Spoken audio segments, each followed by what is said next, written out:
Hey. We're here. I have to say, Rebel Driver Scott just sliding in like into home plate right before the music stops. Like he was like pushing the button on his phone. I'm like, there you are. Yeah. Made it by the skin of his Chad, teeth. I want to know, did you get all that intro music from freepornmusic.com? Is that a thing? I'm looking that up right now because if that is a thing, freepornmusic.com. Andy says it is. Freepornmusic.com. No, it is an available domain though. So somebody wants to buy that. No, I swear I looked at it right here. A good investment. Yeah, you forgot. It might be. Music. I already own way too many URLs though, so I don't know. But Wickham could post all his crash videos on that.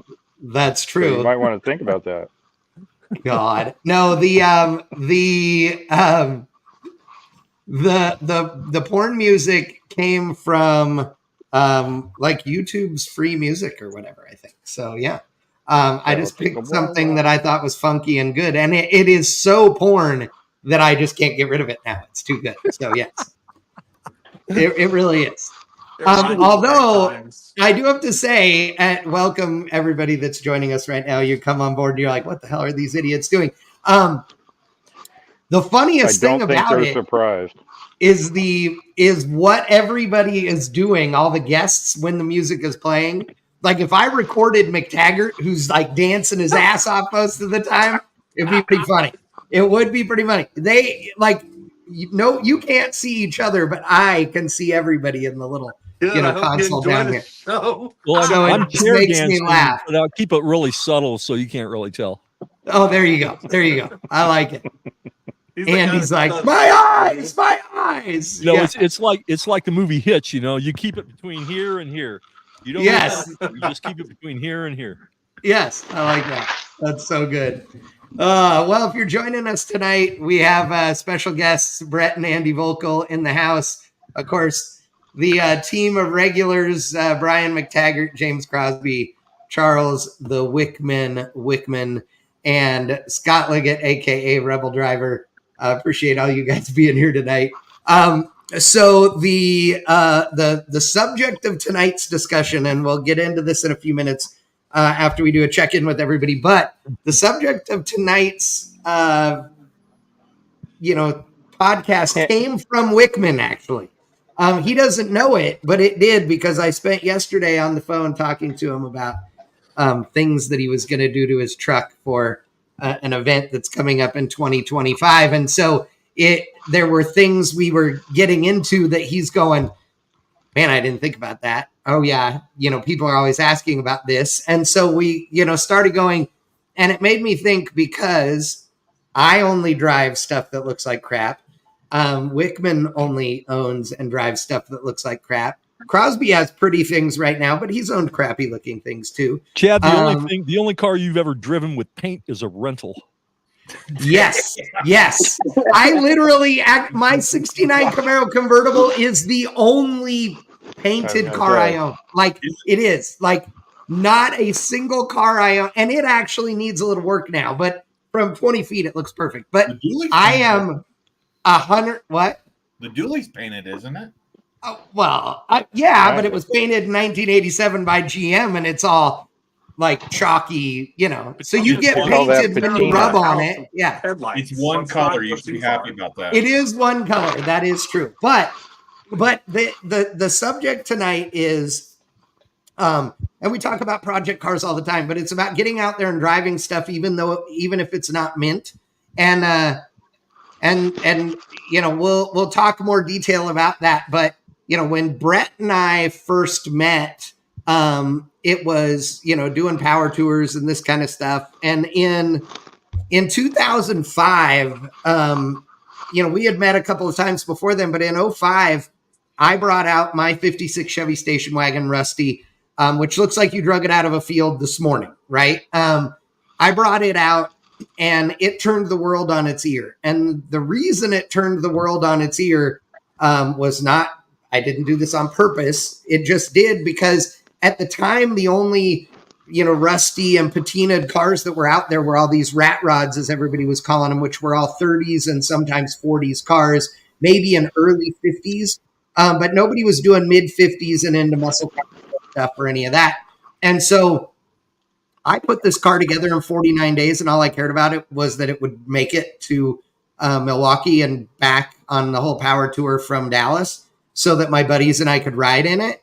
And it turned out that all these people who had cars sitting in their garages that were ready to run and drive, but were just waiting on paint, came up and said, oh my God, I've missed out on the last 10 years of driving my car because I couldn't bring it out of the garage till it was pretty. And that is a common theme we have all heard, forever. And so I want to talk a little bit about that tonight, because I think that's a sad state of affairs. And it's not just paint.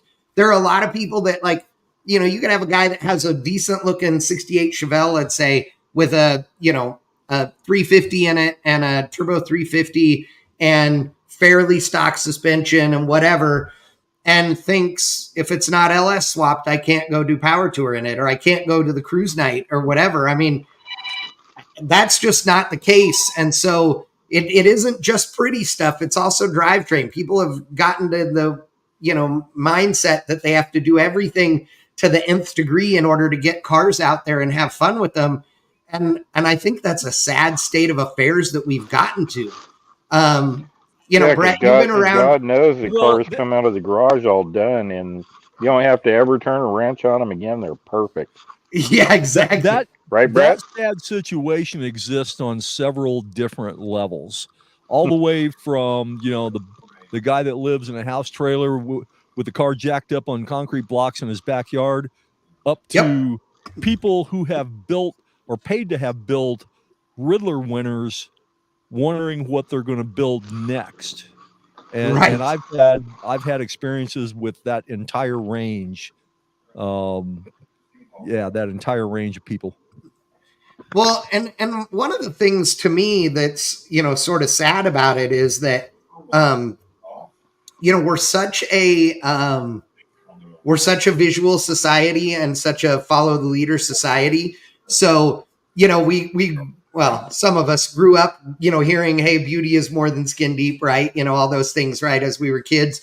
And the truth of the matter is we're so focused on just the first impression of looking at something. And the truth of the matter is if you saw, my 56 Chevy sitting in the driveway right now, you'd be like, oh, look at that junker. Well, it's on a late model chassis. It's got a, standalone EFI on it. It's got trick air ride on it. It lays its nuts on the ground. And I've put 140,000 miles on that car the way it looks. It's been in SEMA twice. I still get a kick out of the term late model chassis. Well, it was at the time. Now it's old, but it was then. I built it in 2005. It was a 94 chassis. So, Yeah. So, I've had, as you guys know, lots of cars, probably a couple hundred of them if you count everything running and not. And I've had a couple of cars, 2 or 3 cars with what I would consider perfect paint. One of them was an 04 F-150 that was on the Ford SEMA show stand in 04. Yep, I remember that truck. F-150 had a 6,000 watt stereo, the most perfect black paint job you ever saw in your life. Yeah, I hated that truck. Every time it left the garage, it was $1,000 to clean it up. Yeah, back to where it was. I sold that car or that truck at the earliest opportunity because I just couldn't stand it. And I've got a 70 Buick GSX that I've had for 25 years. And I love that car. Everything to that car except paint it. And I know that I can't paint it. First of all, if anybody that I would trust to paint it, they would never get it done in my lifetime. And second of all, it would be so perfect that I wouldn't enjoy driving it anymore.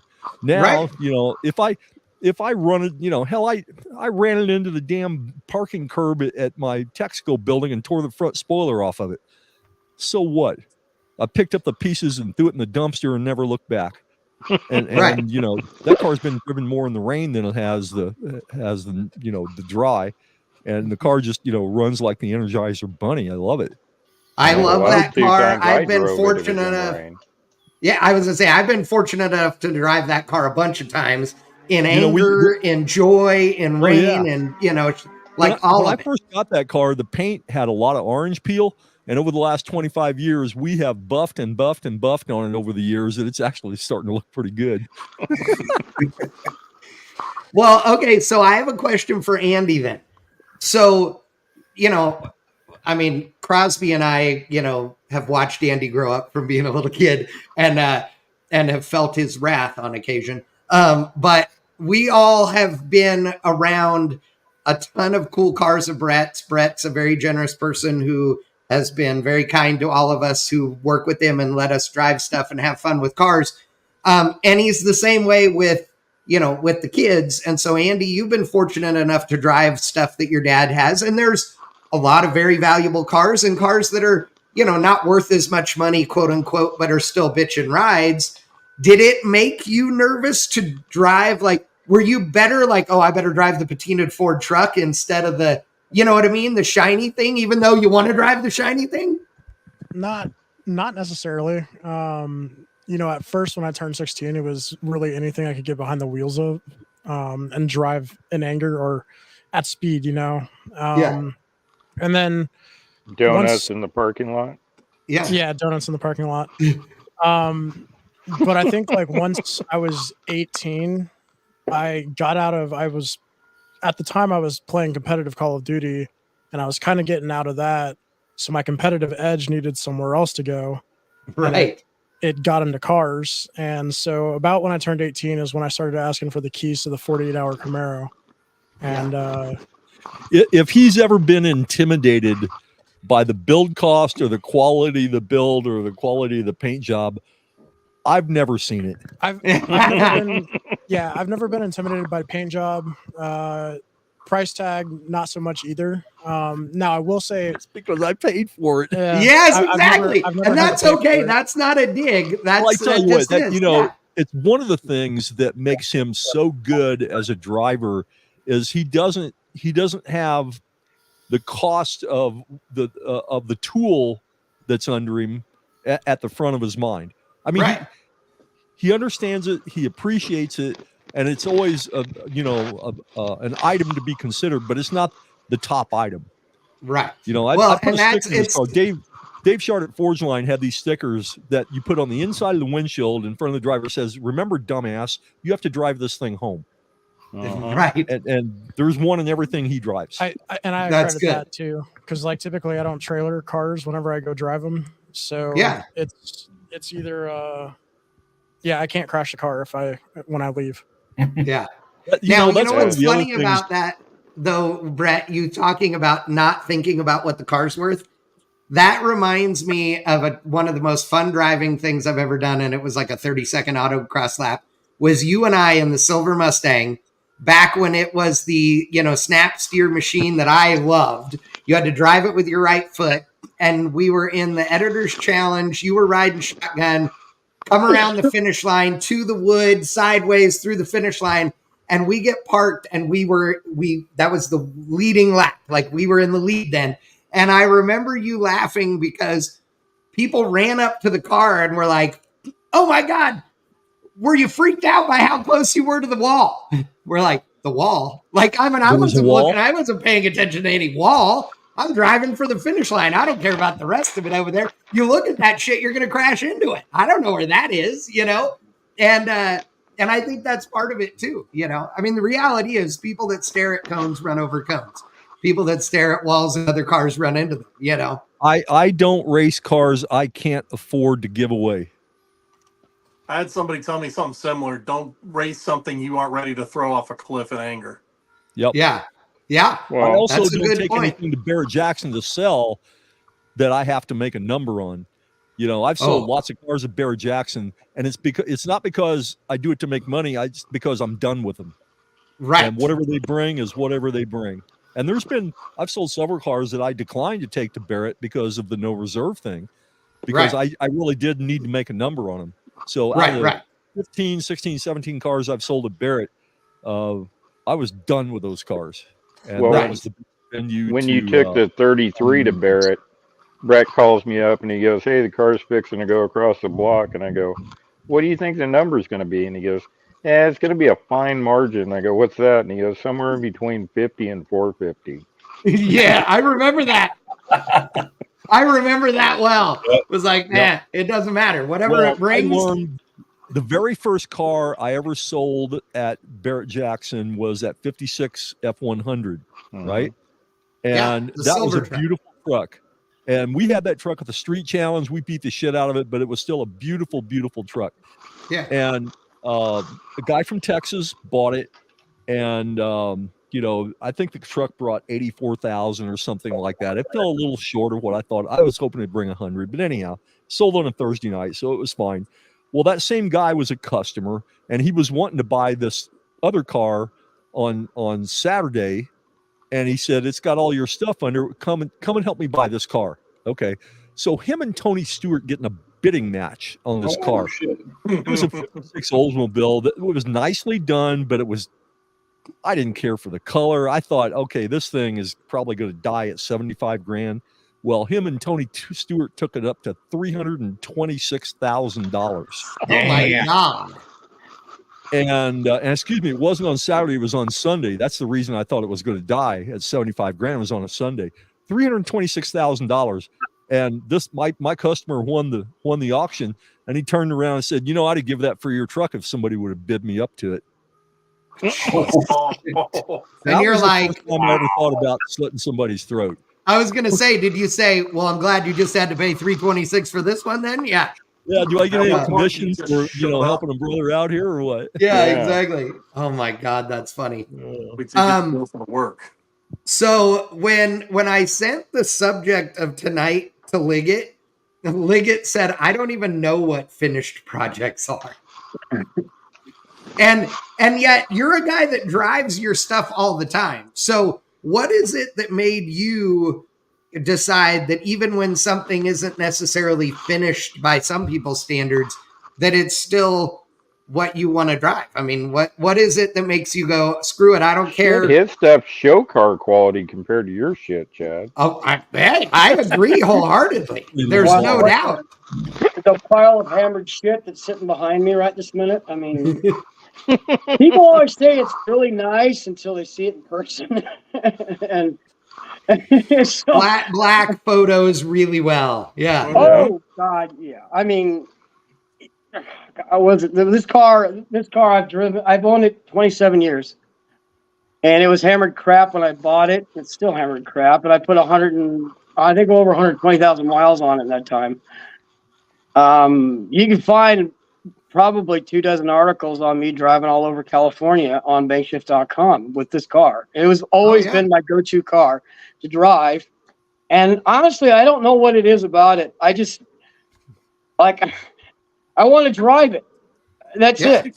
I want to drive it. And as to tell you the truth, I drove it to work today, even though the proportioning valve is leaking. But it's leaking all over the fucking place, and it took all the powder coating off my A-arms, and I screw it, I'm going to drive to work anyways. I threw a bottle of brake fluid in the trunk and went. And it's just, if the pedal went to the floor, I pull over and put some more in it. I changed rocker arms on the side of I-5 in the middle of nowhere on this thing. I drive, and I've had cars that are so much nicer to drive, ones with air conditioning. This thing is black on black, and I've driven it through the Central Valley in California in July when it's 116 degrees outside. Oh, yeah. And I don't know what it is. I think I don't know how to put it into words either, but I'm with you. Like when you're in an old car, it just feels better. It just does. I don't care how good a new car is. There's just something about it that just makes you feel good, right?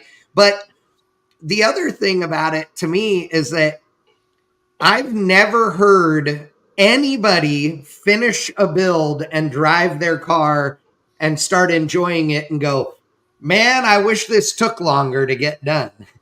Yeah. Right? Everybody goes, man, I wish I'd have started driving this thing 5 years ago. Right?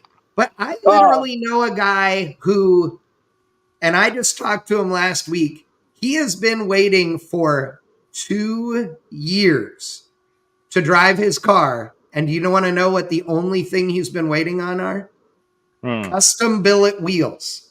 Now, the car has been on a set of wheels that were totally fine to drive on, that anybody would have thought the car looked great. But he has been waiting 2 years on custom billet wheels. So he hasn't driven the car in 2 years of being done, and he built it for 4 years previous. Yeah. That's stupid. Is what that I know a guy that has been working on this 56 hardtop Bel Air for, it has to be all of 20 years.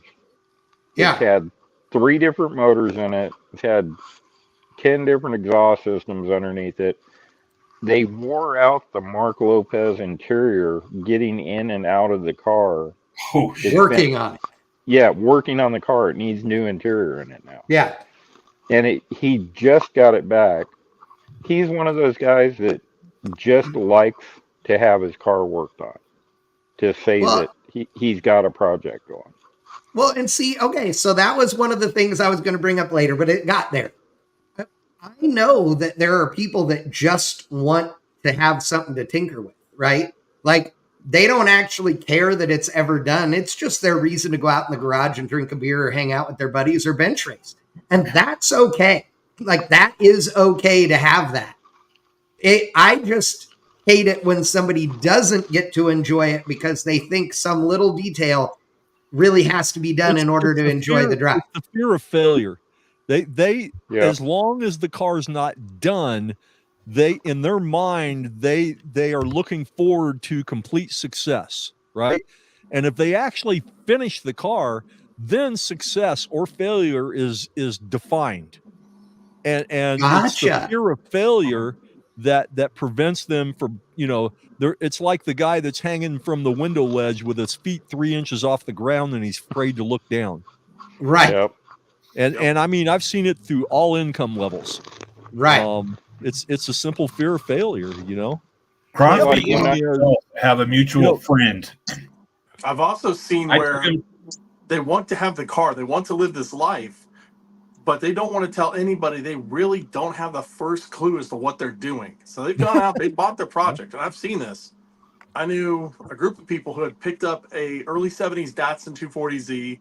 They wanted to make it into an autocross car, and they didn't have the first clue where they were going. It was, you mean the proverbial 4 cars on one set of wheels?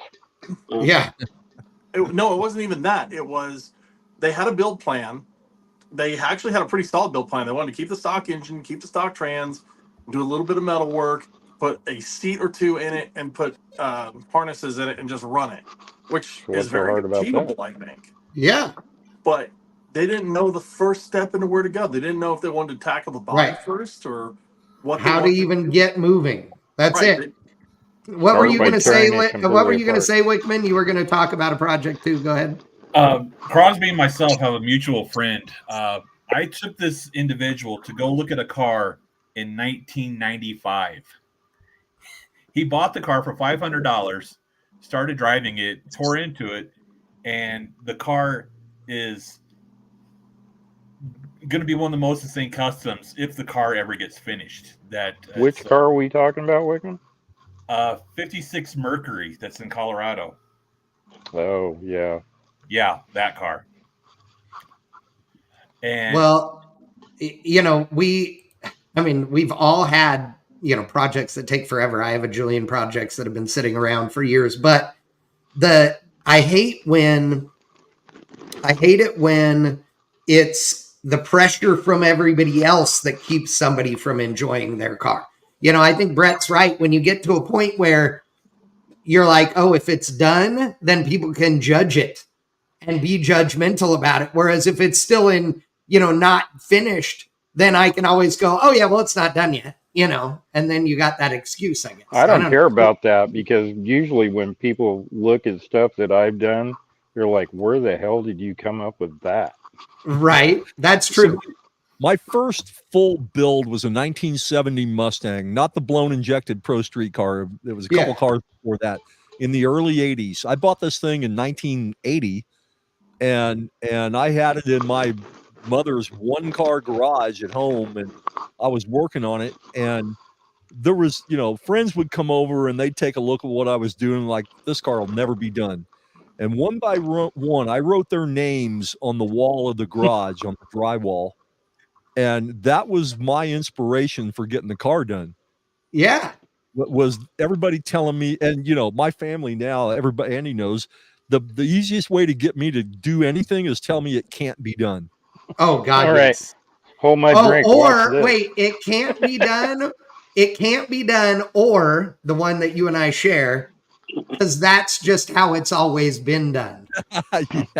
Yeah. I can fix that car. Now, we used to drag each other around in a, horse-drawn carriage too, you dumb pricks, but now we got technology. Shut up. Yeah. I can fix that car. I can load that car in the trailer, and I can drive it out west. I don't want to do any of them, so I suggest you two fucking assholes get your heads together and finish this crap. All right. That was an argument between Crosby and Greg Snyder one day. I love that. Chad, I see you. I want to hold on. I saw the ones. I'm going to share your pictures in a second, but I wanted to bring one up. So Michael Julian, who is a good friend of mine and used to work for Brett at Ride Tech and is a friend of Brett's as well. Julian sent me a picture of his little Alfa Romeo. Okay. Or I'm sorry, it's a Fiat, I believe. And he's been working on this thing since 2015, he says. And started. He got nothing else going on.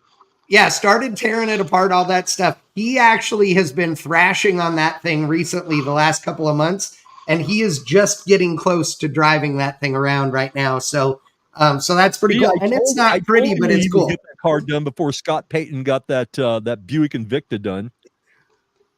Wow. That's true. That is true. That is way true. Who was working on the he's like, the what's Pontiac Tempest under it? And I said, it doesn't matter. You ain't never going to get it done anyhow. Oh my God, that's awesome. Brett, who was building the Tempest? Yeah, that was Scott. That was it. That's Scott's. Yeah. Yes. Okay, so Wickman sent me these pictures. So Okay. Wickman, tell me, what are we looking at here? Well, I know what we're looking at, but explain it to everybody else. Okay. Well, I'll start off with the car as it sits. I mean, he'll go through the photos, but the car is actually runs and drives, registered and insured, and he takes it out, puts on we don't want to look at that. Yeah, we do. Oh, by the way, though, that belongs to Wickham as well. So just saying. Okay, go ahead. But he drives that thing almost daily just to get it out and just enjoy it. Yeah. But it's like it has no glass in it, has like no dash, wiring's just all over the place, and so it started out as a Volvo wagon, right? And he just moved it up to make it a pickup like an El Camino? Yes. Yes, but ironically, officer, the radio still works. Yeah. Well, if the radio works, I came across an ad on Facebook Marketplace last week. Guy advertising a bunch of wagon parts for sale. And I went up there and had no idea that's what he had. And we BS'd and hung out for a couple hours just talking Volvo stuff. But the neat thing about that car is it is on the podcast. Come in. The wagon itself is a 240 series, and the orange sheet metal you see there is from the 140 series, which has the round headlights, which got me scratching my head. Like, okay, that's freaking cool. I want to do that. Of course you do. Yes. Yeah. So I guarantee you, if you took that car to any Cars and Coffee, car show, wherever, and if I parked my brand new Corvette next to it, people would stand on the roof of my Corvette to take pictures of that car. Correct. Yes. Yep. And that's sort of the point. Like, who cares? So, okay, I used, I got to show you a couple of other cars here. So I, on the teaser photo, right? I put up a couple of cars that, are patinaed looking, rides. And I want to discuss these. So a couple of them you guys know. Chad, what? We have another visitor. Okay. Ron Blanchard from Performance Car. Hey, Ron, how are you, dude? Good. How you doing, Chad? Good. Good to see you, dude. Feel free to chime in. Yeah, feel free to chime in. All right. So right here, we've got this Mercury that this is actually a fully built double throwdown custom chassis, like very high dollar car right here. That's the Icon car, isn't it? Yeah, it's one of the Icon cars. I was going to say, that's an Icon car. Yes. And so this thing is completely modern, 100% everything but the body, right? And so, but here's the point, though. So this thing, other than bigger diameter steelies, okay, it looks totally stock body-wise, right? Nobody knows or cares when this thing is sitting at a car show or driving down the freeway, whether it has a straight six in it, a 4-cylinder, a Hemi, a big block Ford, a Coyote. Nobody cares. Okay. Nobody. And the truth of the matter is 99.9% of the time that you're driving this thing, you wouldn't either. Okay. I mean, I have had cars with 283s and Power Glides that are just as much fun as the exact same car when it has over 1,000 horsepower. Like, that just does not matter if you're building a cruiser car to have fun with. Don't make the Hemi swap or the Coyote swap or the LS swap be the thing that makes you wait to do it. I mean, this is a bitchin' car, but again, you wouldn't know if it was just stock with blocks and cut coils and a set of wheels and tires on it. You know, it'd be the same look right here from this distance, regardless. Every hot rodder walking around that's driving a $300,000 hot rod envies that guy because he had the sack to pull it off. Right. And what's crazy is like people probably don't know, but that car is electric. Yep. Yes, it is. I didn't know that. That makes it even better. Not that I'm a fan of electric, but hey, what the hell? Yeah, who cares? You're just trolling. Yeah. It's like, and we've had this discussion, it's a little off topic, but it's like Project X when everybody was was all pissed because it was electric. Dude, Project X has had 755 different engine combos in it. Nobody gave a shit. Everybody bitched and moaned at any of the other ones. And you know what? None of it matters. You know why? We have a torch, we have a hacksaw, we have a, cutoff wheel and a welder. I can put anything in that car at any time ever in history. It doesn't matter. Like, who cares? But being so wound up about that. It's like a public works project. In the history of mankind, there has never been a public works project, a library, a dam, a reservoir, a road that hasn't been severely opposed by the general public. Yeah, yes, and exactly. They get built. Yes. Project X, Brett goes, yeah, we can put new shocks on that thing at 11 o'clock at night, fucker. Yeah.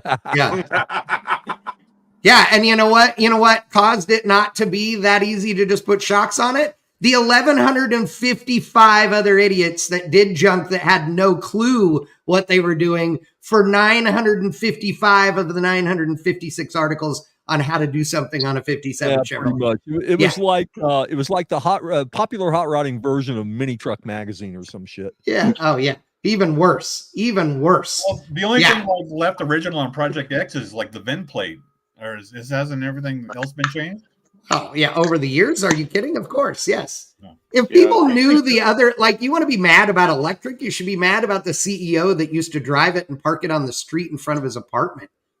Like, literally, when it became 10, the Enthusiast Network, there were a bunch of retards over there running the thing. They had no clue whatsoever what the history or the value or any of those things, did not care, and literally just drove the cars because they were like, hey, we're the C staff. We can do whatever we want. And they were right.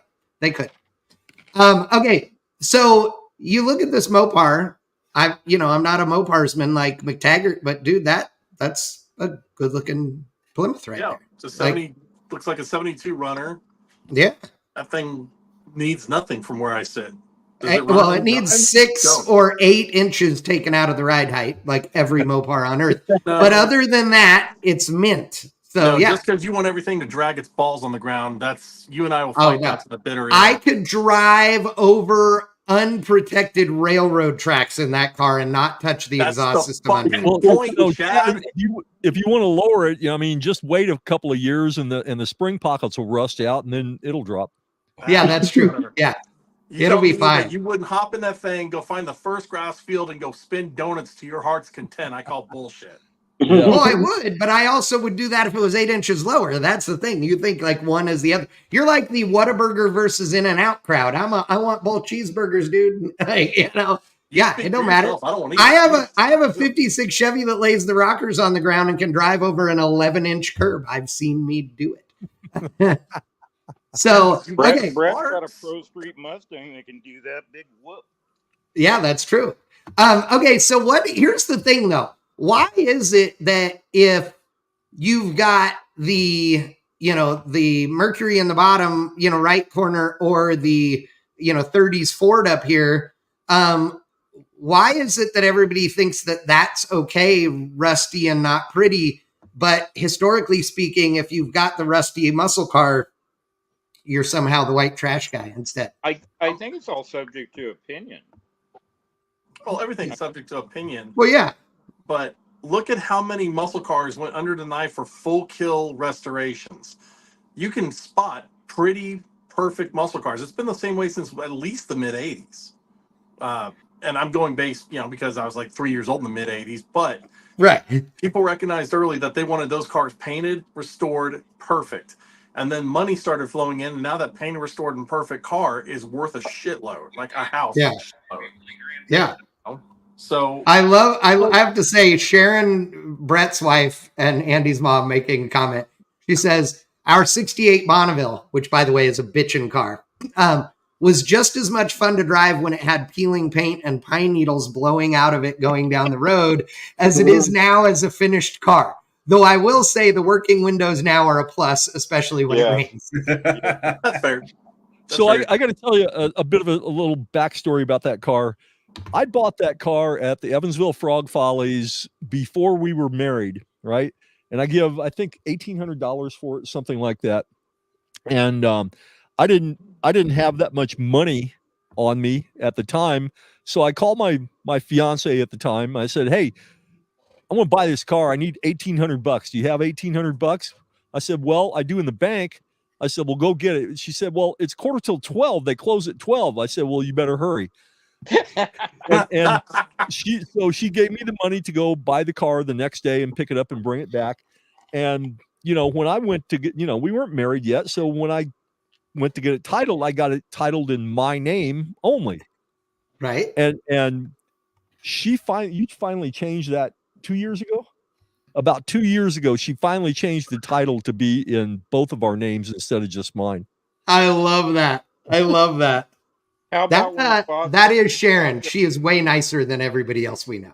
Well, yeah. When you 48 coupe, Brett. What's that? When you bought the 48. Yeah, I bought that from the guy that owns SoCal Speed Shop here in Arizona. Yeah, Frank Streff. Yeah. And yeah, you and Chad went to get the thing. Yeah, that was my first road adventure with Chad. Yeah, Crosby spent a week one night driving to California with me. Frick, my ears. He didn't shut up until we got to the 15. That's true. 100%. Blew and torched the water pump out. Hey, you know what? He can bitch all he wants, but at the end of that trip, he could have never seen me again. Just saying. I would have had more conversation than 90% of the other people I know. That's true. Yeah. But the story about that car, speaking of borrowed money, Brett didn't have enough money for it. So he goes to Mark Metters and asks him to borrow money. Oh, yeah. Doesn't tell me this. I'm working on a car. Mark comes over and goes, "Where's Brett at?" And I'm like, "I don't know. He'll be back in a little while." He goes, "Well, give him this." And he throws this wadded up paper sack down beside me. And I get done working on the car and I gather up all this crap and put everything on top of the toolbox. And I'm like, "What is this?" And I open it up. There's $26,000. Mark just throws it on the ground and walks away. Doesn't give me the slightest hint that there's $26,000 in the bag. Hey, well, whatever. I've done that a couple times. I showed up in Pleasanton, California at a show and with no intent to buy a car, and I had maybe $500 in my pocket. And I remember this one. I was there. And I went to Mark and I said, "Hey, mind if I borrow, like $75,000 till Tuesday?" And he goes, "Oh yeah, here, no problem." Yeah, he's good stuff. Him and Gary, great people. Yeah, great people. Okay, so another question. If for you guys personally, we'll go through the list. We'll start at the bottom. We'll start with Liggett first and work our way back around.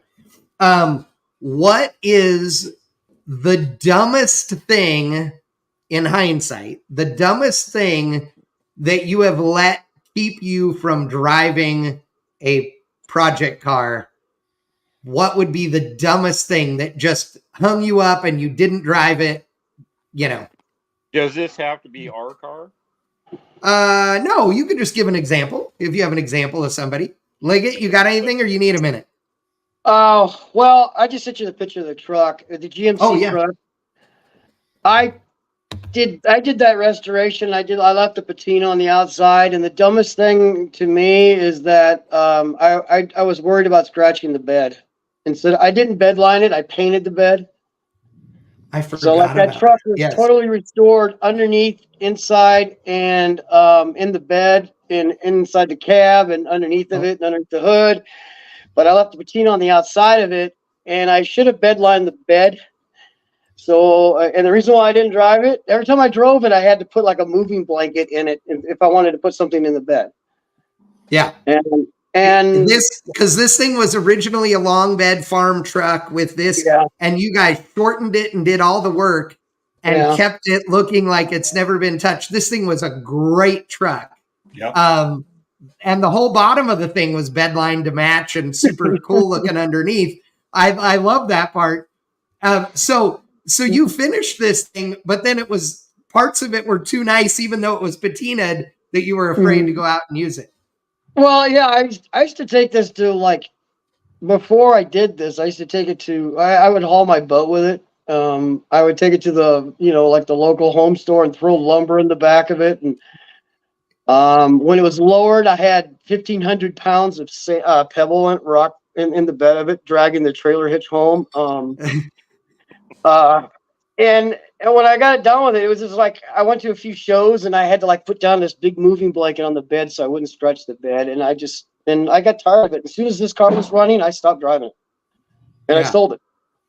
Yeah. So I sold it because it was no more. And once this thing is running, I have to make excuses to drive one of my other hot rods. And like I don't know.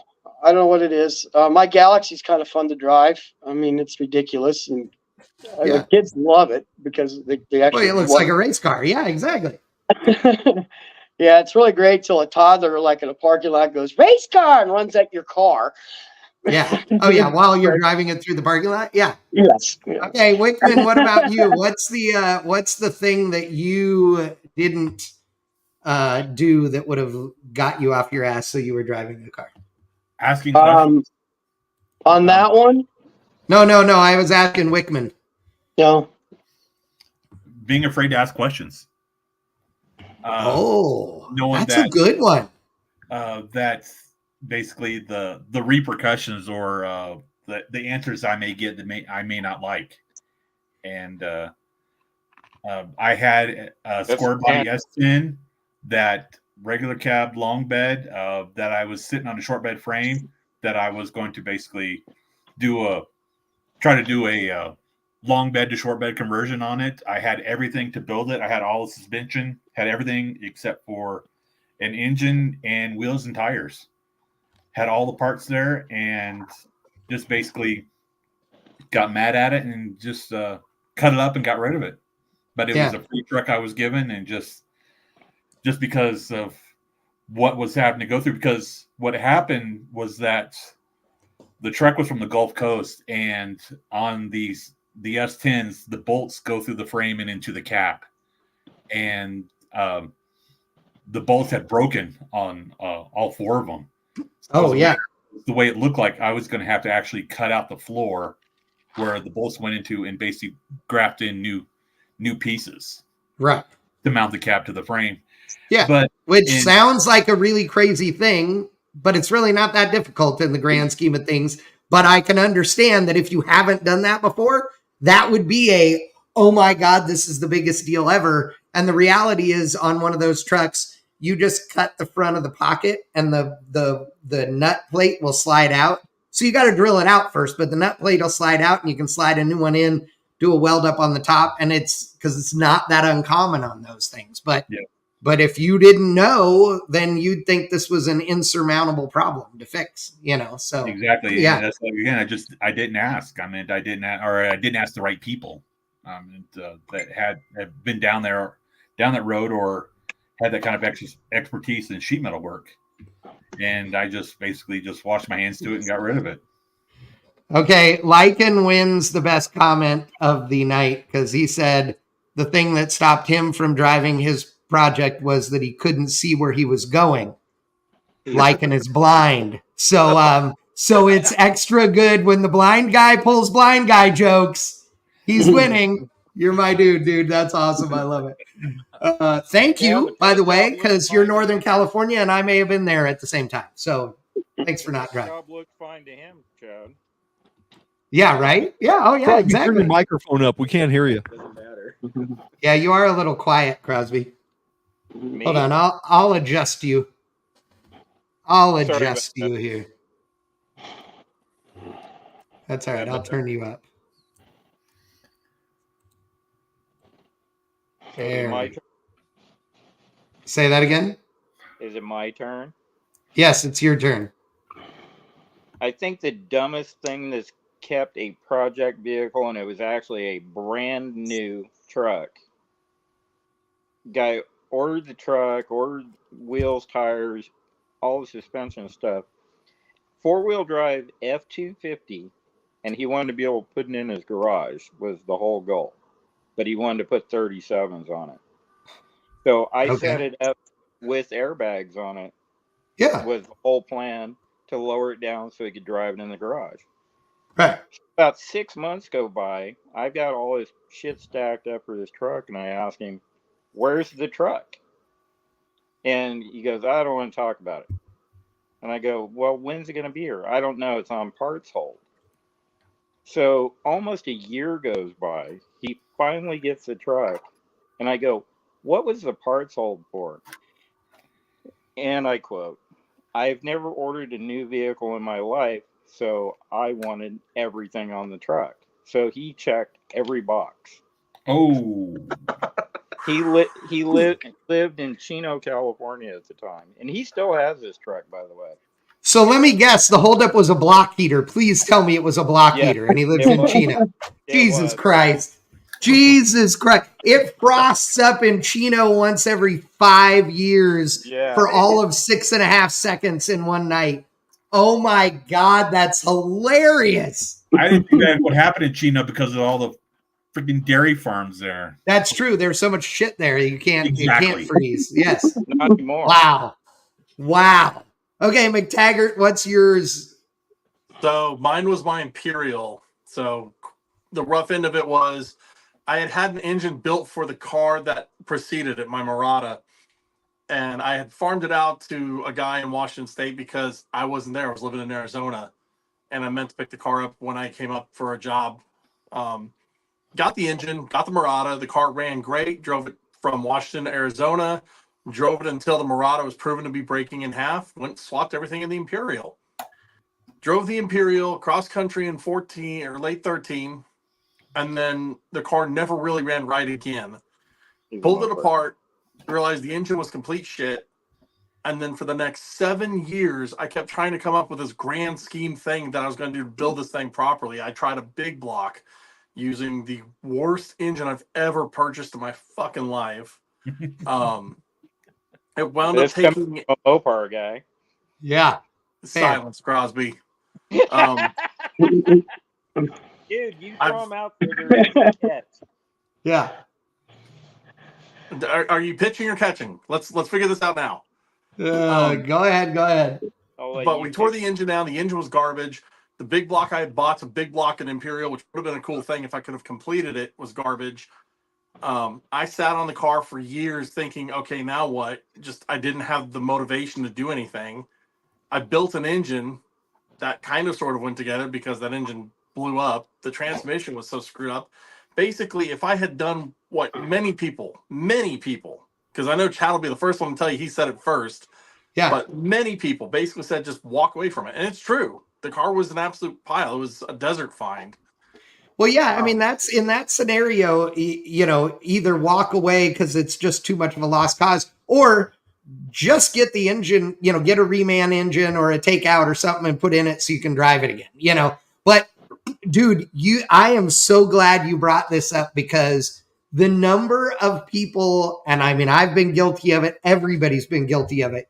You get caught up on a project thinking about big grand plans instead of just doing what's realistic in the short term and getting the thing out there and driving it, and then save your money up for all the other trick stuff. Because the truth is, you're talking a couple of hours to pull an engine and transmission out. So if you'd been driving it with whatever engine and trans, you could find to put in it, and then it took you 5 years to build another motor, that wouldn't matter because you'd have still been driving the car, Right.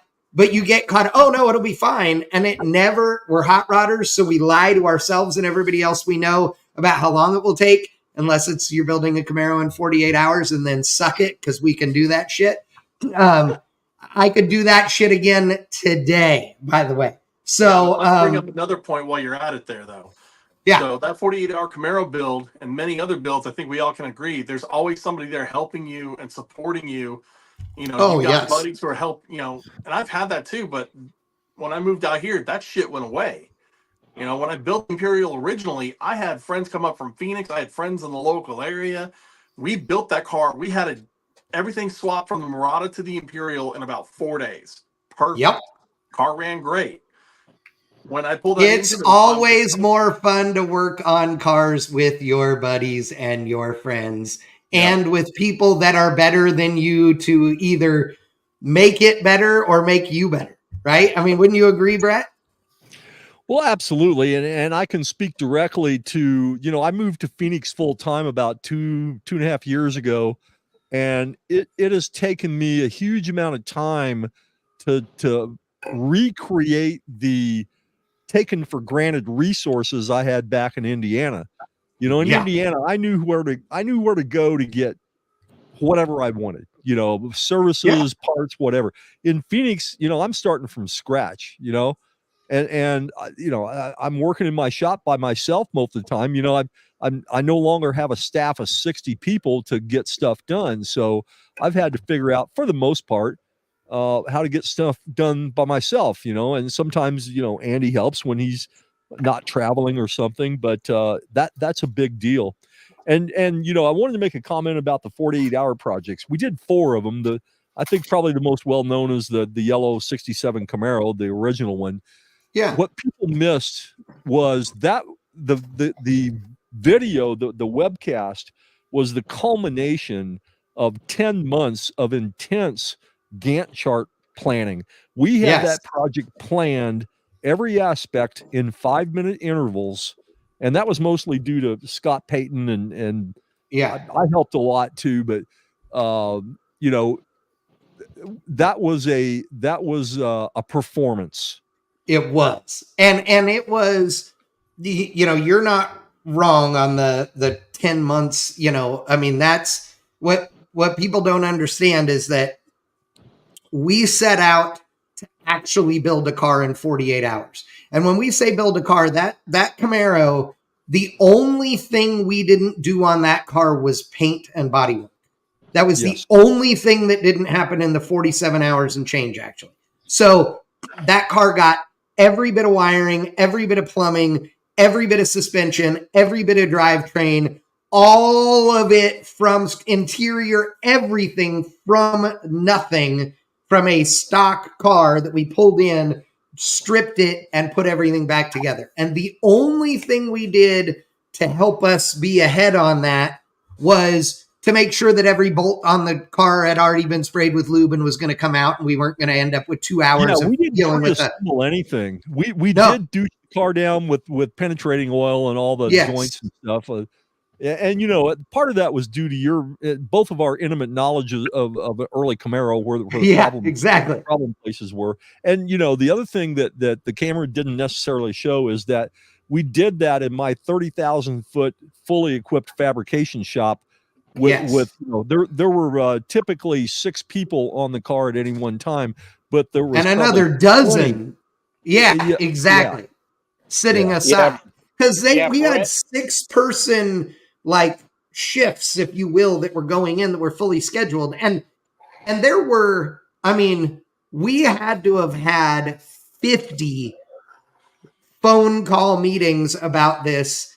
And that didn't include all the in-person meetings that you and Scott were doing every single week leading up to this. And at the time, Scott Payton sat, 10 feet outside my office. Right. I mean, we were joined at the hip for that project. And I was in Southern California. A lot of the success. And I tell you what, we also did 2 of them at Barrett Jackson. And that was harder by a factor of 50. Oh, at least. Yes. So and we didn't do nearly as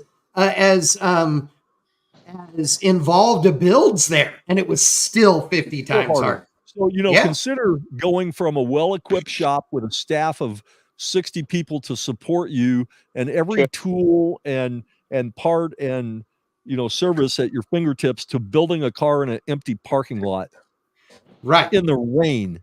In the case of that pickup. You notice who was absent from all of those builds, though, right? What is the defining factor there? Yeah, you didn't want any part of that. Yeah. Yeah, because you knew better. for the first one. You need to go Yeah. home. Yeah. Well, here was the thing. What we were trying to do was to actually build a car in 48 hours.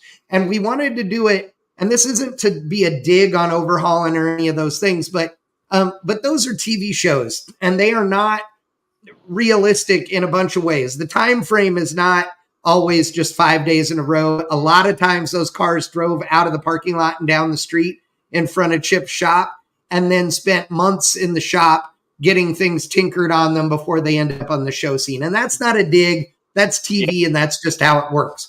But we wanted to show everybody. Yeah, but we wanted to show exactly what it really was. And so much so that instead of doing it in 48 hours straight, we did 3 16-hour days, not for us. We did that so that people would be able to watch the entire time and wouldn't go, oh, well, they must have cheated at night. You know what I mean? And in fact, I slept on a couch with the live stream going so you could see that we really weren't cheating in front of the car. Time. And we had 50 or 60 people watching you freaking sleep. Yeah. Which is creepy and cool all at the same time. Yeah. So the real initial logistical reason for doing 3 48 or 3 16-hour days instead of 2 24-hour days. So we had an extra bite at overnight shipping for anything that's right. we forgot.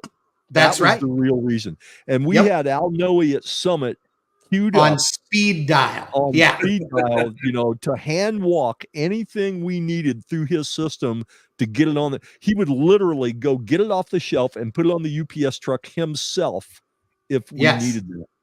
And now, so Rodney Mason, who is OG Air Ride Technologies employee. Yeah, Rodney is who I ask when I can't remember what went on there 25 years ago. Yes, Rodney is a spectacular human being at a jillion different levels, but he is also a savant when it comes to bending hard lines. That son of a bitch walked up to the 48-hour Camaro, bent every line on it out of stainless, custom on, and he literally walks over and he just, holds a thing up, a welding rod up, and he bends a thing and he makes one measurement, and then walks across the, building and comes back with a finished, perfect brake line or fuel line or whatever. And I mean, I just went, God, I hate you and I love you all at the same time. If I have to run 10 foot of brake line, it takes me 50 foot of line to get it right. Rodney, 10 foot. Yes, exactly. I have the best quote from Rodney ever, and he's going to sit there on his couch laughing his ass off. Somebody walked into the building and said, "Hey, is Poncho in here? Can you hear him talking? If you can't hear him talking, he's not in the fucking building." I forgot about Poncho. That's OG right there. Yeah, another great guy. It was like that. We had a lot of fun on the 48-hour build. It was a ton of work. I mean, no question, but it was so incredibly satisfying when Brett and I jumped in that thing and drove it. The only thing we did in the morning, so that night we did a burnout in it in the parking lot, and then we went to bed, and the next morning we left to go to Nashville. And the only thing we did to that car before leaving for Nashville was to check the alignment. That was the only thing that extra had to get I ran the autocross, and I think I was 5th in the autocross. I think so. And then me and Brett Maroff drove the thing home. Yeah, back home. And I raced that car competitively for 10 years. With you in it. Oh, yeah. Oh, was it you? Okay. It was me. And I thought it was Maroff. It did have a couple little issues on the way home, if you remember, though, Brett. Yeah, I think the stereo quit working. No, the gaskets came out of the exhaust, and then Brett's sitting there smoking a cigarette, and he goes, "Hey, you know the good thing about the exhaust leak?" I go, "What's that?" And he goes, "You can't hear the shifter rattling." Yeah, that's awesome. I like that. That car, I remember Brett at one point, because I've raced that car all over the place, driven it all across the country multiple times. That's a great car. I love that thing to this day. But great, took it on the power tour. That car is everywhere. But the one time I remember you telling me, I mean, this is years and years ago. You're like, guess what set of tires I just put on this thing? And I'm like, what? And you were like 211th pair of or set of tires or something. And I was like, and you were like full sets. Yes. Yeah. Like that was legit. The thing has had hundreds of sets of put on. I personally put 10 sets of tires on that car. I personally wore out 5 or 6 sets of tires on that car. You were guilt from the. Well, every once in a while, your foot slips off the clutch real fast when you've got a cramp in your right foot and it's at full throttle, and all you can do is try and touch the brake pedal, and then the smoking happens. I don't know. Sharon's sitting here off camera. She goes, I know how many sets you put on it because I paid for them. Yeah, fair point. I think the best story of that car, me and Tracy took it to Mount Baldy one day for lunch when it was out here, and we're sitting in the restaurant. And this guy is looking around the restaurant, like scoping everybody out, trying to figure out who's driving that car. Right. And as soon as me and Tracy walk out to get in the car, this guy throws a bunch of cash down on the table as we'd already paid our bill. And we're walking towards the car. He comes out and runs and gets in a BMW M3 and is going to chase me down the hill. Yeah. And I told Good Tracy, luck. Good luck. This. We got down to 19th Street. Me and Tracy waited for about 2 minutes. This guy pulled up beside us and goes, "What the hell is that?" Yeah. It's like when I showed Adam with the 33, they're like, "Who the hell are you and what the hell is that?" Yeah. Uh-huh. Oh, yeah. Yeah, watch this is what that is. Yeah, Wickman sent me a picture of the 48-hour Camaro because it's him behind the wheel of it. I don't know how that happened, but I like it. Yeah. He snuck in there when nobody was looking. Yeah, exactly. I'm like Brian and Brett here, where I moved and had to start all over with circles of automotive people. I went from Los Angeles for 15 years to a town of 35,000 in the middle of corn. Yeah. And, dude, I moved here to Dallas, a couple of years ago, and Dallas is a major city, and yet there ain't nothing here compared to Southern California with regards to car parts, manufacturing, machine shops, none of that. And before any of you Texans go, oh, but there's Bob over here. Yeah, there's 155 Bobs in Southern California. So it just does not compare. It isn't a judgment. It's just reality. So well, the biggest shock to me is Kearney, Nebraska. What the automotive old car circle out here is insane. It's you have a huge car culture there. Yes, that's true. Yeah. There's no doubt that I've spent a lot of time in Kearney, Nevada for Rocky Mountain Race Week and stuff. And Scott is 100% right, dude. That town is seriously a hot rod town. They have what's the big car show week that you guys have? Oh, it's cruise night. Yes. Yeah, they call it cruise night. It's really a week. And it's like Hot August Nights. It's that kind of thing, dude. It is insane. You cannot get a hotel room within 100 miles. It is every single square inch of town is covered in hot rods and street rods. And you go, how can there be this many within 1,000 miles of this? We're in the middle of a cornfield, and there are a lot of them. You think of Kearney, a town of 35,000, has 3,500 hotel rooms, and we'll fill them up for certain events. Yeah, it's crazy, but it's super fun. Do what? Yeah. You've never been to Sturgis. Oh yeah, it's not the level of Sturgis because that's obvious, but it is nuts because you would not expect it from this little podunk town, Yeah, come to Cave Creek sometime about the end of March next week and the week after. Yeah, Cave Creek. What about the Tempe cruise? Oh yeah, I went there one time and I was just drop jawed. It's like, how many people actually came out? All of them. Yeah, exactly. I'm about 45 minutes north of Tempe, so I haven't been down there yet, but I've been down to Desert Ridge at the Exotic Cars and Coffee and Marketplace over on Pima and 4 till 4 at in Old Town Scottsdale and shit. Yep, I autocrossed at what used to be Local Motors. I don't know if it still is or not at this point. No, Local Motors is gone. That's a shame. The thing about the Arizona area, Phoenix and all of that, is that the weather is so good. I mean, I know it gets hot, certain times, but the weather is just so good, so people drive stuff a lot.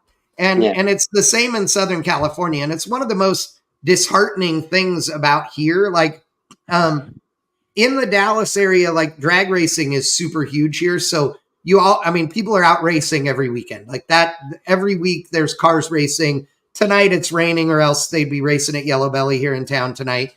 But the thing is that otherwise, other than the drag racing, like, people don't drive their hot rods unless there's a reason to drive their hot rods, with rare exception. And it's kind of sad because, I mean, the weather here isn't bad weather. Like, in general, it's great compared to people up in the north, Tell them about your windshield prize. The other thing, and I think Brett will agree, there's so many good roads in Arizona and good places to go. You don't have to, like, have a cruise or a race or anything like that. That's the reason why I love that state. You can just go get lunch. And it's we live in paradise. I mean, I see. So I my workshop currently is down in Deer Valley near the 17 and 101 interchange, and so it's about a half an hour drive. I routinely see a half a dozen to a dozen hot rods every day. Everything. Yeah, just going to the shop.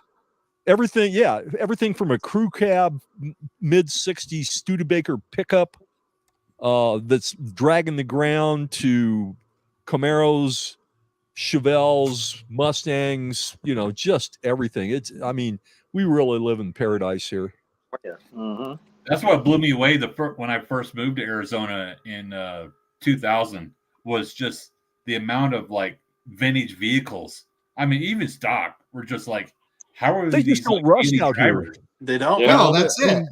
They may get beat up, but they just don't rust. I mean, I saw a guy, and the coolest thing, I went to a Cars and Coffee over at Alpio's, several months ago. There was a guy that showed up in a mid to late 50s 356A Porsche that was all patinaed. And I mean, that was real. It was real. It's a $300,000 car. Yeah. And he just drives it, hell, I don't know. He might've bought it new. Okay, so you'll love this one, and Crosby's heard this story before, but back in the day when Freiberger and I were doing Car Junkie TV, I would drive from Rancho Cucamonga to Burbank every day. It was 50 miles, okay, actually 51 miles each way, and every single Wednesday, I would see this same car get on the freeway in Pasadena, and when you leave every day at the same time and you're in LA traffic, you're with a lot of the same people. Like, you'd see the same people all the time, right? Well, every Wednesday morning, this black 72 Nova that was not quite black anymore. It had that sort of pearlescent look coming to it, because rust on it. Yeah, you know what I mean? Yeah. Still clean. Dog dish hubcaps, 14-inch wheels, like stone stock, with a little old black lady with her scarf on her head, guarantee you going to get her weekly hairdo, like little old ladies do. And they write songs about her. Yes. And I mean, just absolutely the cutest thing you ever saw every single Wednesday morning.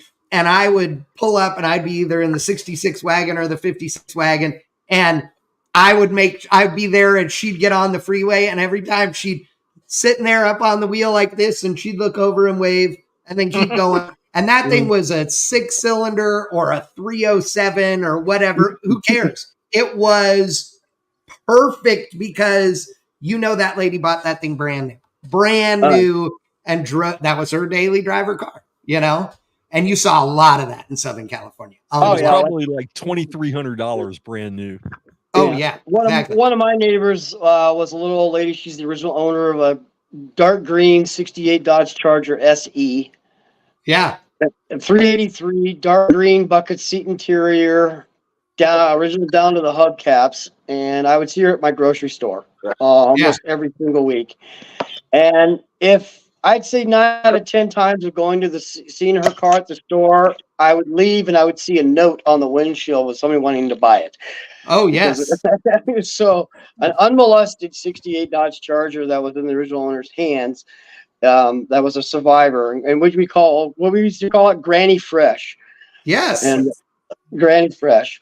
Because in the rest of the country, you want a barn find because that meant it was out of the weather for a million years or whatever. No. In Southern California and Arizona, dude, the grandma car that's been in the driveway parked in the same spot for 50 years, that's the one you want, you know. Yeah. So, okay, Crosby was showing the 61 Impala he's working on right now. Is that a grandma car? That is kind of a grandma car, but it is a rare grandma car. And I just figured it out today because I didn't know how to check it because I've never owned one. Original paint. It is an original paint, 61 409 tri-power T10, the big rear end. Yeah. OGSS car. Wow.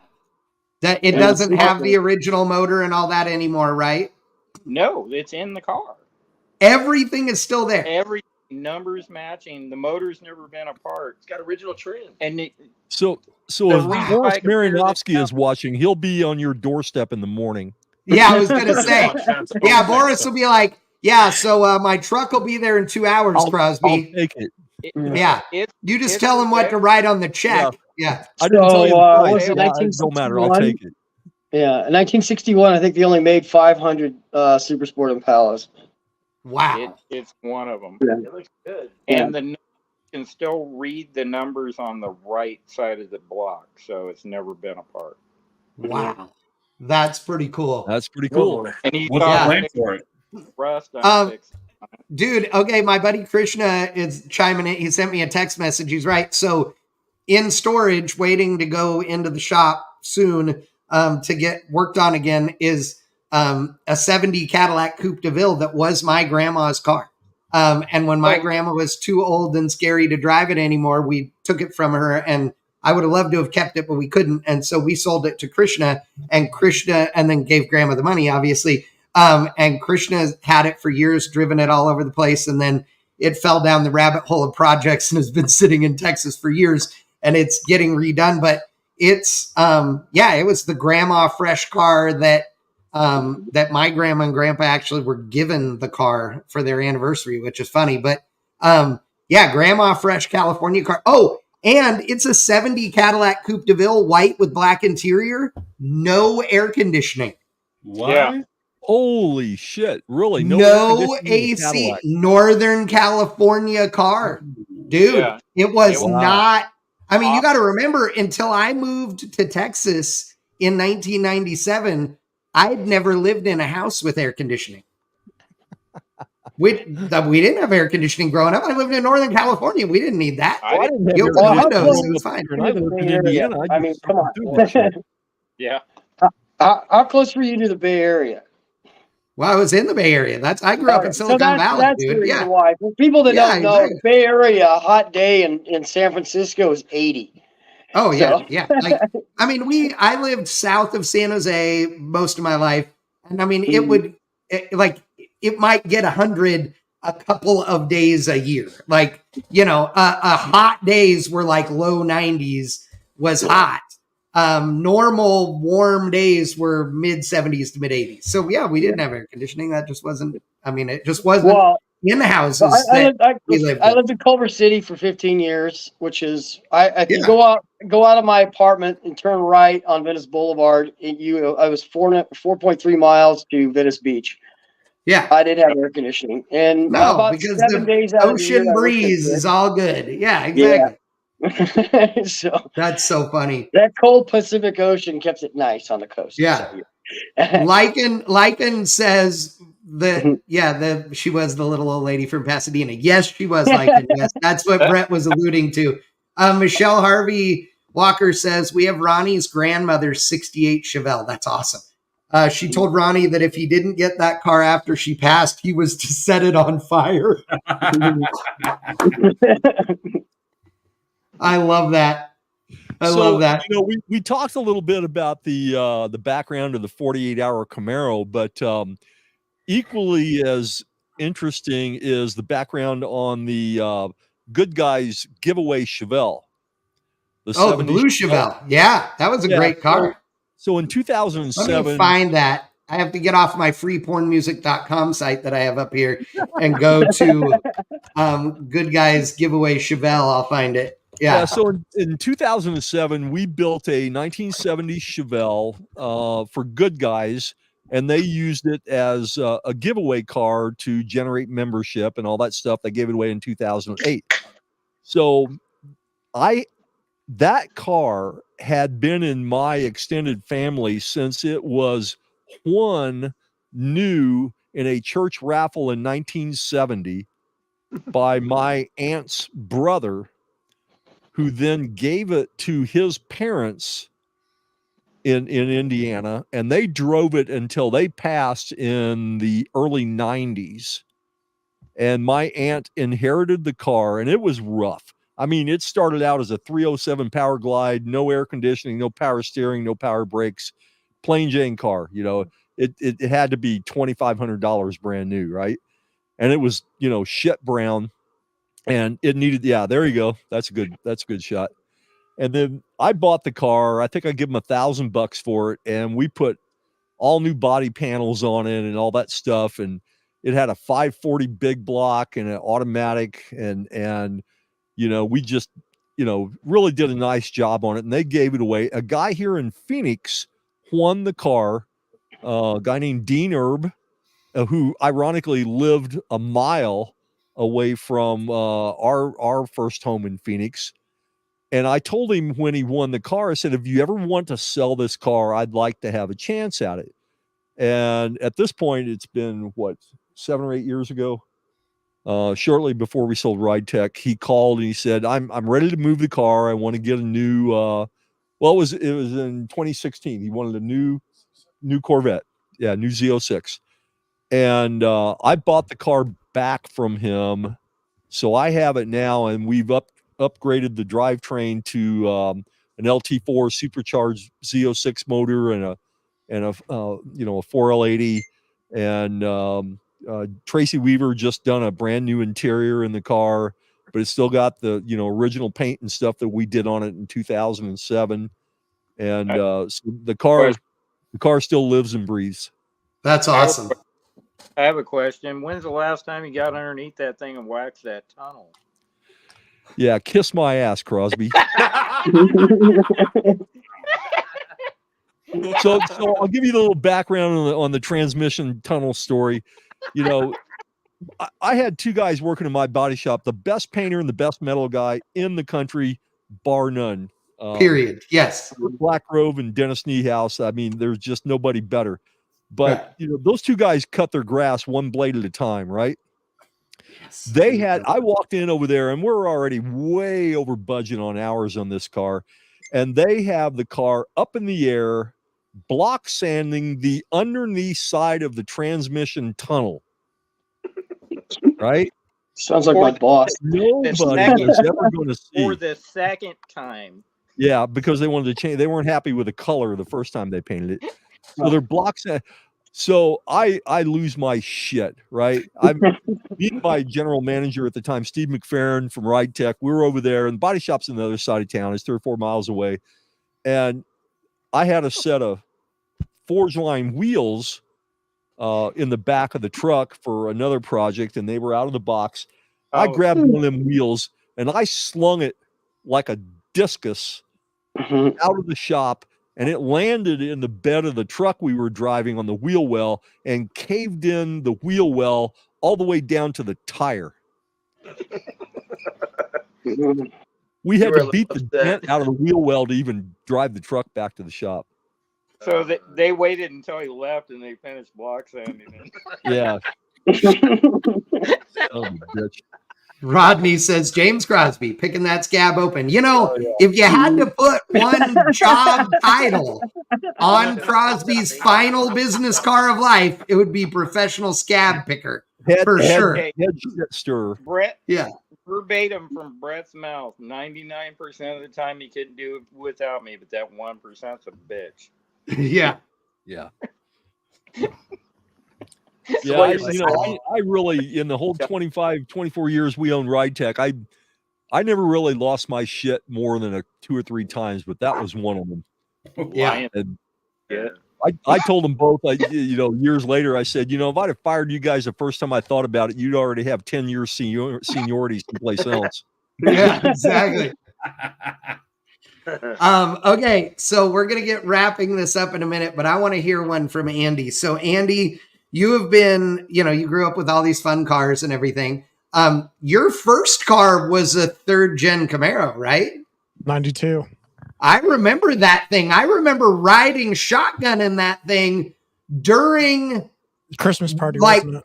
Yes, crazy downpour. Oh my God, it was raining so hard. Yeah. Remember that? We couldn't see anything, like nothing. We were driving by Braille from the shop to the house or whatever. But yeah. It's a good thing that Jasper's a really small town, so I knew those roads like the back of my hand, so that was our saving grace. Yes, exactly. Yeah, but I do remember what you're talking about, yeah. So you've had a few cool cars. Is there something though that, and you and your dad have worked on a bunch of neat stuff together over the years, but is there a project that was your favorite one you've ever had a part in? And B, is there something that you want to build that you haven't? I think the favorite project that I got to be a part of was when I first started getting included on projects was about when I was 18. When did we do the orange 48-hour Camaro? Oh, that was the last 48-hour project. So that would have been 2017, 16, 17. I think something like that. 2016 or 17. Yeah, between that car and then in the garage, and I wasn't totally into cars whenever we did this project, but we built a 67 Chevelle, the black cherry car. 70 Chevelle. Oh yeah, the Happy Hot Rod. Yeah, I remember that. That was a cool car. Yeah, we did the Happy Hot Rod in the garage. That was cool. But I think if there was like a project car that I would want to do now, it would probably be. I was looking at them the other day. A 99 Turbo S, I think, Porsche, or 99 Porsche. But I saw what Ferris Cartoomy's new rendition of his new Snoopy build. Yeah, I was like, if you did the aero package that car has on an old Porsche, like a 99 Porsche, I bet it'd be cool. Oh yeah, I agree. I think that's cool. I love that. I've kind of had that in my mind. Right. So, Brett, Andy's bringing up Porsches, and you have one now. Again, well, you've had a couple of them now. So, 20 years ago, would you have ever thought, "Oh, I'm going to own Porsches and think they're awesome"? No, I was never a Porsche guy or any kind of foreign car guy because that's not how I grew up. If I would have gravitated towards vehicles that we owned when I was growing up, I'd be restoring John Deere tractors. Right. Actually, Oliver tractors. But, as the years went past, probably my first real OE performance car was a 07 Z06 Corvette that I bought. Remember it well. Crashed with a salvage title and fixed it up. And wow, what a weapon that was. That really changed my thinking on what a performance car should be capable of. And it really changed our product development direction at Ride Tech. And then I had a CTSV Cadillac with a 6-speed and Recaro seats in it. And that was awesome. Loved that car. That was a grid machine. That car would fry the tires at 80 miles an hour with 4 people in the car. It was just awesome. And then currently, Putnam Park, that thing was a ride. A new Turbo S Porsche, which is possibly the fastest car I've ever driven. That car launches and pulls like a 9-second drag car. Yeah, unbelievable. And most recently, I just got a new Z06 with the 8600 RPM flat plane crank motor in it. And Andy and I took that car to the track a couple of weeks ago and did some easy 7/10 passes because we only had 600 miles on it at the time. And it may be as good as the Porsche Turbo S. Really? It's really stunning how good that car is, right? And no track alignment, no hot tires, and we were taking it easy. We were short shifting it and just, like I said, 7/10, and that car is planted. That's awesome. And frankly, it's half the price of the Porsche. Even on well, that's true. Well, okay, so let's wrap it up with the Chad Reynolds speech on Corvettes that I've been giving since literally the C4 Corvette era, which is if you took any Corvette starting with the C4s, if you took the best brand new Corvette available, okay, in any given model year, and put $10,000 into it, it's better than any supercar that was available new anywhere on the planet, regardless of price, with 10 grand. Now it is not 10 grand to do that. Now a Corvette is as good as anything on the planet. Like, agreed. No question. Yeah, totally.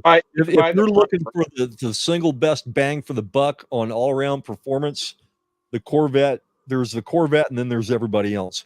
And I've driven 458 Ferraris. I've not driven any McLarens or Lamborghinis yet.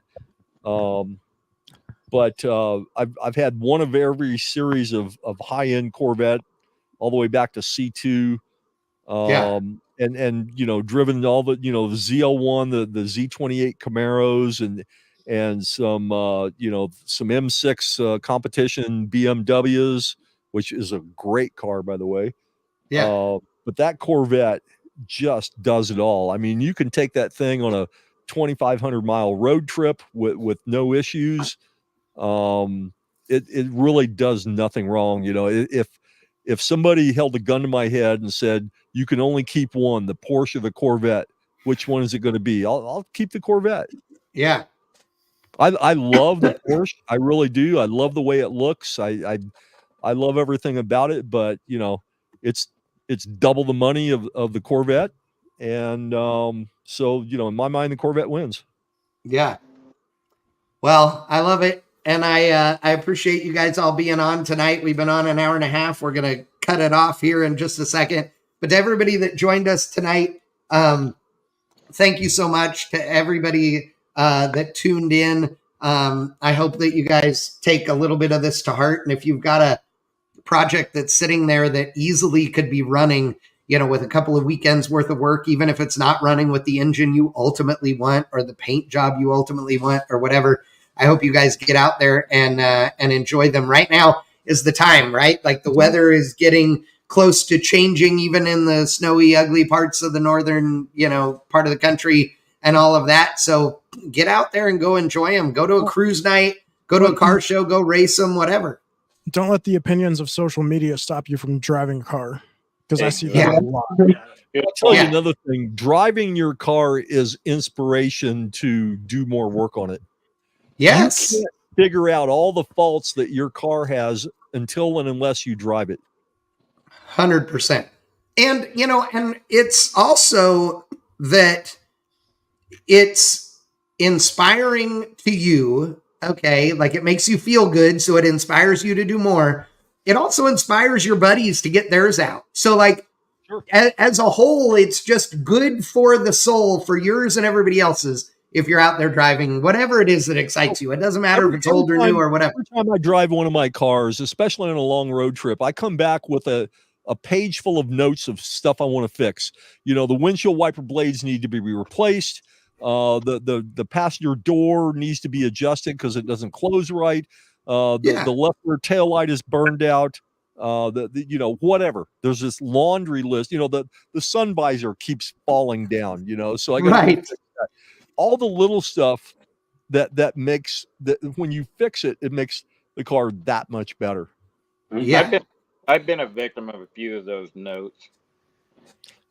Yeah. Well, Yes, we you all have, but for ourselves or from Brett. But I'll tell you, and it's great. Michelle Harvey saying this. She goes, "Yes, driving is therapy, and Absolutely. a shit ton cheaper." Yes. Right? Yep. I mean, I would rather. And, you know, Okay, it's so more do this. effective, You can too. either pay for hundreds of dollars a month for therapy, or you can pay hundreds of dollars a month for parts that make your hot rod run, so that you don't need therapy. And for you guys that don't want to drive your shit in the rain, kiss my ass. Oh, dude, come on. Who cares? Your junk isn't worth. If your junk is worth that much that driving it in the rain is a problem, you don't have enough money to own that car. Well, come on. How about there's people out there that don't even use water to wash their car? That's, I mean, well, yeah, but again, if you have a car that you literally can't drive in the rain, then you can't own that car because you need to have that thing detailed by somebody that costs $1,000 every time. Andy's idea of high detailing a car is driving it through the car wash. It's real funny you guys bring that up about driving. Hello, Look Andy's right. Look at the hood on this thing. All that paint fuck up on my hood is because of water. That does not stop me from driving this bitch. Right. The water is rinsing my clear coat off every time it rains, every time it frosts, every time it dews on this car. I lose more clear coat. I don't give a shit. This thing is getting driven. Yeah, well, because if all else fails, it'll be a black hood Mopar, which is a thing. So it's okay. Like, I mean, really, you can. Not this one. I've done it to others, but not this one. Yeah, but you know what I'm saying, right? Yeah. Like, yeah. Yeah, Chad, I just see a photo of my car with frozen rain on it. I was coming home from one of the deals at Fontana in the 32, and I'm on Holt Boulevard in it. I get stopped at the light at Euclid and Holt. The cop pulls up beside me and goes, "That thing can't be legal, and it looks like a party favor going down the road that's spraying off the tires." I'm like, I didn't plan on driving it in the rain. Right. And it looks like a party favor. That's the best thing I've heard. Hey, you know what? When I was young and got pulled over and, all the, your car's illegal, blah, blah, blah. That was all well and good. There was a point in my life when I was in my mid-20s when I went, instead of telling me all about it, write it down. Write it down. I'll sign it. I got shit to do, dude. It's a $10 fix-it ticket. Blow me. Or better yet, when the cop goes, I have to go get a tape measure to measure if your headlights are at the right height. And while he's going back to the car, you're inching the air ride up. No, the bottom of my ticket would say, "See attached paper." Yeah, me too. I don't care.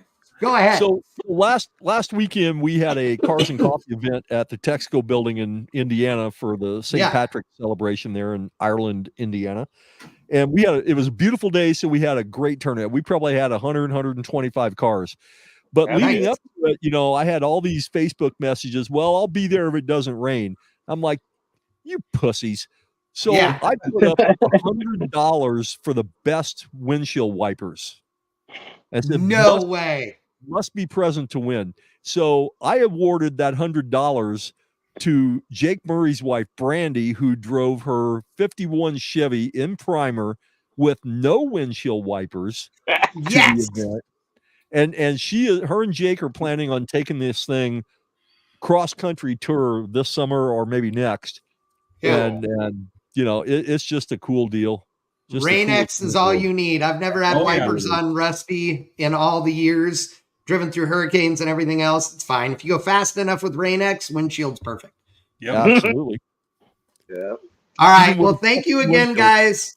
Really appreciate you guys joining us tonight, and everybody that watched at home and who chimed in on the chat. Really appreciate you guys as well. Andy, Brett, seriously, awesome having you guys in as always. Yeah, with T. love being here, man. Anytime. Thanks for having us. Yeah, and absolutely. Tomorrow, Brett.